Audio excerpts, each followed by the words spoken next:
Hey everybody, Mike here, Ohio Bigfoot Outdoors. You know, if there's one place, one way that Bigfooters and bow hunters greatly differentiate, for me, it all starts right there. Right there at my burn pit, right there at my fire pit. That's where my hunting season begins. And what I'm about to show you is probably something that no Bigfooter on the planet actually does.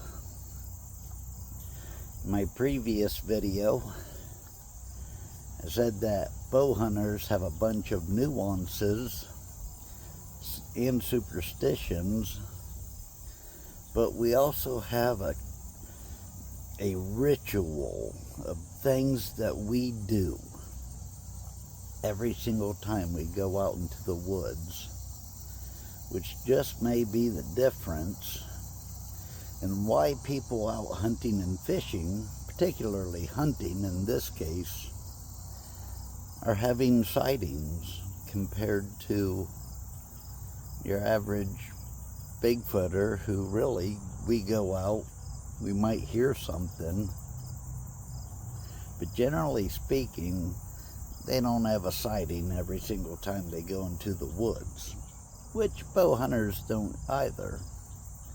But they do have one set of rituals, which mine start right there, that could make part of the difference. And this is it.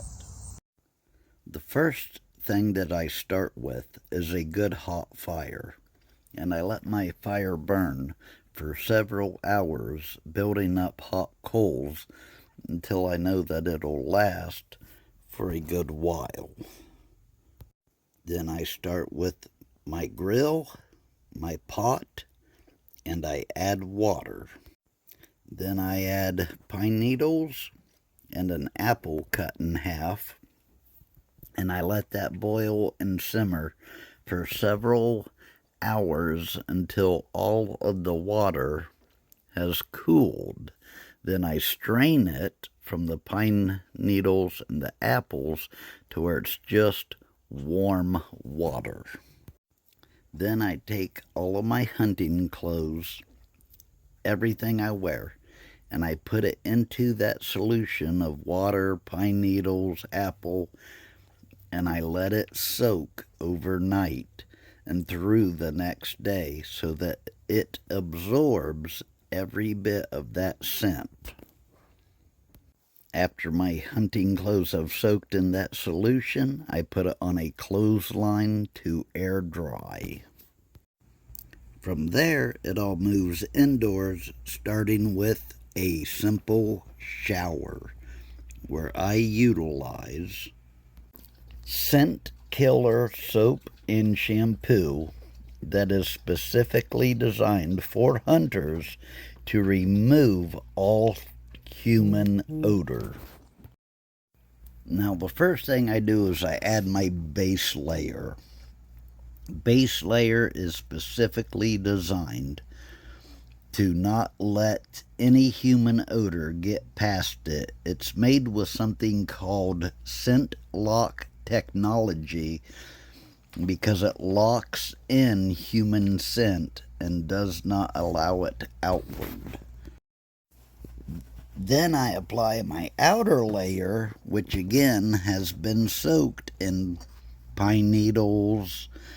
It's been put into a tote with pine needles after dry, and it smells like the woods to mask all human odor. So that's one thing that no Bigfooter really does. They don't go out of their way to mask their human odor. They don't soak their clothing in pine needle juice with apples. They don't use scent lock soap. They don't use a base layer with scent block technology. They don't use the shampoo They don't layer properly to keep their human odors from going outward. They just throw on their clothes and go for a hike in the woods, much like I do when I'm Bigfooting. I don't always go through those painstaking tasks and all those little nuances. However, because this series is based about what possible advantage bow hunting or fishing could give you in the outdoors towards a Bigfoot sighting, that's the direction that we're going to be going in. So next will be the actual first. So for these episodes, I'm going to be taking you guys on hunts and fishing trips with me in a bow hunting capacity, but for Bigfoot, using bow hunting technology techniques. Also along the way, because I'm a member of the Sportsmen's Alliance, Backcountry Hunters and Anglers, I sit on the board of Pheasants Forever, and I have authored a hunting book.